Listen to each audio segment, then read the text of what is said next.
بسم اللہ الرحمن الرحیم۔ آیات قرآن کو بیان کرنے سے پہلے ہماری کوشش ہوتی ہے کہ دلوں کو زیادہ پہلے متوجہ کیا جائے کہ جو چیز ان کے سامنے بیان ہونے جا رہی ہے وہ کتنی اہمیت اور کتنا مقام رکھتی ہے۔ قرآن اللہ کی کتاب، آپ اس بات کو سوچئے اور پھر سوچنے کے نتیجے میں باور کیجئے۔ بعض علماء کے الفاظ میں اللہ کا آخری رسول اپنی امت کے لیے دو چیزیں چھوڑ کر گیا تھا، ایک قرآن اور ایک اہل بیت، اور اس امت نے قرآن پر بھی ظلم کیا اور اہل بیت پر بھی ظلم کیا۔ قرآن پر بھی ظلم کیا اور اہل بیت پر بھی ظلم کیا۔ ایک بات میں آپ کی خدمت میں عرض کرنے لگا ہوں، سخت ہوگی یہ بات لیکن غور کیجئے گا، اور وہ بات یہ ہے کہ اگرچہ ہم لوگ خاص طور پر اپنی بات کر رہا ہوں، مکتب اہل بیت سے اپنے آپ کو منسوب کرنے والوں کی بات کر رہا ہوں، کہ اگرچہ ہم بچپن سے یہ حدیث سنتے آئے ہیں جسے حدیث ثقلین کہا جاتا ہے، لیکن سارت کی معذرت چاہتا ہوں، معافی چاہتا ہوں ہاتھ باندھ کر آپ سے، ہماری اکثریت کو حدیث ثقلین کا معنی ہی سمجھ نہیں آیا۔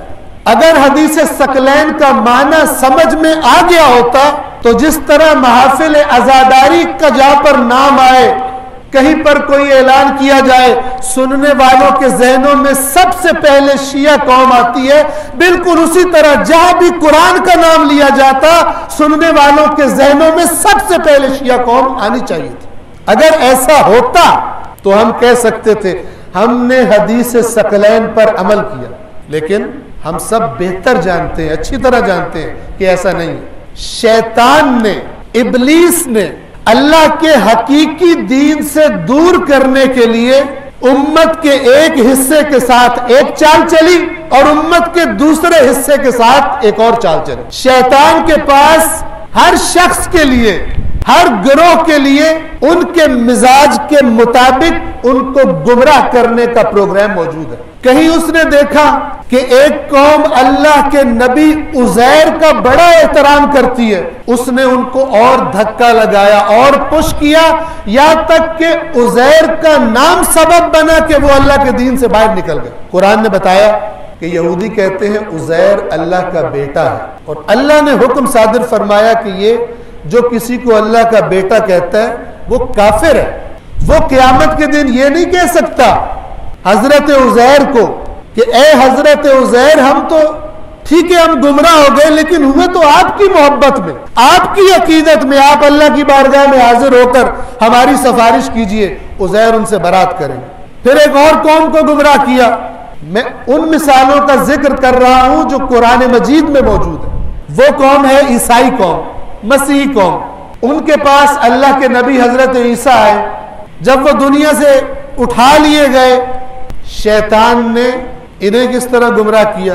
حضرت عیسیٰ کا مخالف بنا کر نہیں، حضرت عیسیٰ کے نام پر انہیں حضرت عیسیٰ کے دین سے باہر نکالتا۔ یہ قرآن کی مثالیں ہیں اور حقیقتیں ہیں، اور اللہ غیر اہم چیز کو اپنی کتاب کا حصہ نہیں بناتا۔ تا قیامت آنے والے انسانوں کو خبردار کرنا مراد ہے کہ اپنی مقدس ہستیوں سے محبت میں، اللہ کے نبی ہو یا اللہ کے اولیاء ہو، ان سے محبت میں، ان سے عقیدت میں وہ راستہ اختیار نہ کر لینا جو یہودیوں اور مسیحیوں نے کیا تھا، ورنہ قرآن نے بتا دیا کہ حضرت عیسیٰ قیامت کے دن اپنے ان پیروکاروں کے سامنے ان کے ساتھ اللہ کی بارگاہ میں اظہار برات کریں گے۔ یہ نہیں کہیں گے یا اللہ اب گمراہ تو ہو گئے، ہوئے تو میری وجہ سے ہے نا، آپ تھوڑی مہربانی کر دیں۔ سوال ہی پیدا نہیں ہوتا۔ کیا کہتا ہے قرآن؟ قرآن مجید فرماتا ہے عیسیٰ کہیں گے، سورۃ المائدہ کے آخری آیات، آخر میں آیات، حضرت عیسیٰ فرمائیں گے کہ انہوں نے میرے بارے میں جو باتیں بنائی تھی میں نے ان سے نہیں کہا، اور میں وہ بات کیسے ان سے کہہ سکتا تھا جس کا مجھے حق حاصل نہیں تھا۔ اے میرے رب، میں نے جب تک ان کے درمیان موجود تھا میں نے ان سے وہی باتیں کی تھی اے اللہ جن کا تو نے مجھے حکم دیا تھا، اور جب تو نے مجھے ان کے درمیان سے اٹھا لیا پھر تو بہتر جانتا ہے کہ انہوں نے پیچھے کیا حرکتیں کی۔ یہ کیوں بیان ہوا قرآن میں؟ جن کو قرآن دیا جا رہا ہے، یعنی تا قیامت کی انسانیت، تاکہ وہ اس قسم کے راستے سے بچے۔ میں آپ سے خواہش کروں گا، میں آپ سے درخواست کروں گا، اللہ کی کتاب کو اپنی زندگیوں میں داخل کرنے کی کوشش کیجیے، اللہ کی کتاب سے ہم کلام ہونے کی کوشش کیجیے۔